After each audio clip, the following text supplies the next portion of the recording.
ఉద్రిక్తతను చల్లారుస్తూ కీలక నిర్ణయం వెలువడింది. భారత్ పాకిస్తాన్ కాల్పుల విరమణకు ఒప్పుకున్నాయంటూ ట్రంప్ సంచలన ట్వీట్ చేశారు. రెండు దేశాలతో అమెరికా చర్చలు ఫలించాయని వెల్లడించారు.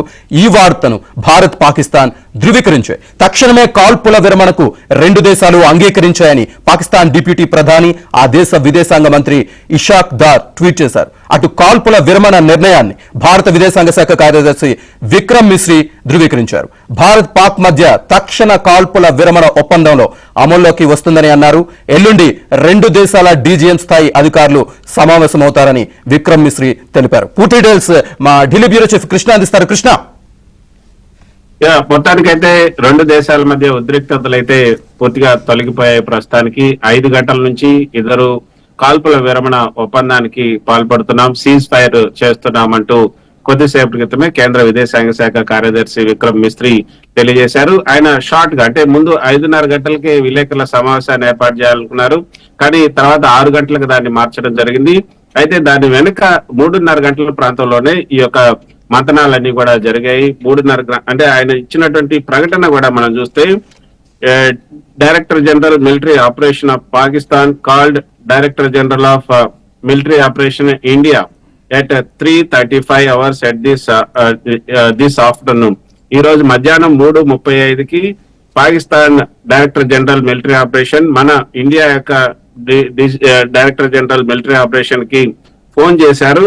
తర్వాత ఆ ఫోన్ సంభాషణలో it was agreed between them that both side would stop all firing and military action on land, on air and sea with immediate effect from 17 hours IST Indian standard time. అంటే వీళ్ళిద్దరు మాట్లాడుకున్న తర్వాత 3:35కి phone చేసి వీళ్ళిద్దరు మాట్లాడుకున్న సమయంలో 5 గంటల నుంచి కూడా ఇక ఇద్దరు మొత్తం రెండు వైపుల నుంచి కూడా ఈ యొక్క కాల్పుల్ని విరమించుకోవాలి, ఇమీడియట్ ఎఫెక్ట్ అంటూ 5 గంటల నుంచి విరమించుకోవాలని ఒక అగ్రిమెంట్ జరిగింది వీళ్ళిద్దరి మధ్య అని కూడా ఆయన చెప్పారు. Instructions have been given to both sides to give effect this understanding. ఈ మేరకి రెండు వైపులా ఉన్నటువంటి క్రింది స్థాయి అధికారులు ఎవరైతే ఉన్నారో వాళ్ళకి ఆదేశాలు ఇవ్వడం జరిగింది. తర్వాత మళ్ళీ డీజీఎంఓ ఇద్దరు కూడా రేపు 12వ తేదీ మళ్ళీ 12 గంటలకు వీళ్ళిద్దరు కూడా మాట్లాడుకుంటారు అని కూడా చెప్పడం జరిగింది.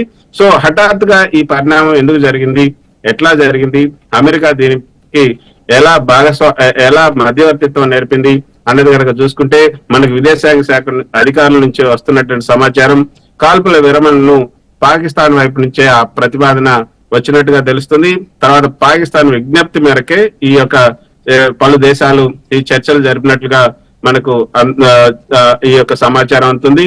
మనం ఉదయం నుంచి కూడా చూస్తున్నాం, G7 దేశాలు, తర్వాత అమెరికా, తర్వాత ఇటు చైనా, ఇవన్నీ కూడా ఈ రోజు ఉదయాన్నే మన విదేశాంగ శాఖ కార్యదర్శి జయశంకర్ కి ఫోన్ చేసి యొక్క విషయాన్ని, అంటే ఈ యొక్క కాల్పుల విరమణకి మీరు ఉద్రిక్తతలు తగ్గించకండి, మీ సమస్యల పరిష్కారానికి చర్చలు జరపండి అంటూ పదే చెప్పడం మనం చూసాం.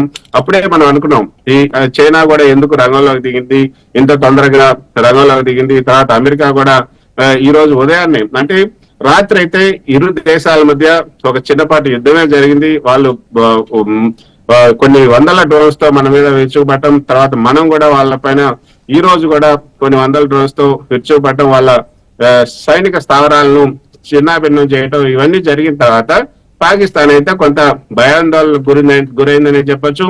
అందుకే ఈ రోజు అక్కడ కేంద్ర విదేశాంగ శాఖ, అక్కడ ఉన్నటువంటి పాకిస్తాన్ విదేశాంగ శాఖ మంత్రి అక్కడ ఉన్నటువంటి లోకల్ ఛానల్ కి ఇచ్చినటువంటి ఇంటర్వ్యూ, అది మనం ABN ఆంధ్రజ్యోతిలో కూడా ముందుగానే చెప్పాం. ఆ యొక్క విదేశాంగ శాఖ మంత్రి, మేము చర్చలకు సిద్ధంగా ఉన్నాం, మేము కాల్పుల విరమణకు సిద్ధంగా ఉన్నాం, చర్చలకు సిద్ధంగా ఉన్నామని కూడా ఆయన చెప్పారన్న విషయాన్ని మనం ఉదయం ABN ఆంధ్రజ్యోతిలో మొదటిసారిగా ఇచ్చాం. సో దాని ప్రకారంగా ఈ యొక్క కాల్పుల విరమణ ప్రతిపాదన అనేది పాకిస్తాన్ నుంచే వచ్చింది. పాకిస్తానే అమెరికా, అదేవిధంగా చైనా, ఇతర దేశాలన్నింటినీ కూడా ఆశ్రయించిందని కూడా మనకి అర్థమవుతుంది.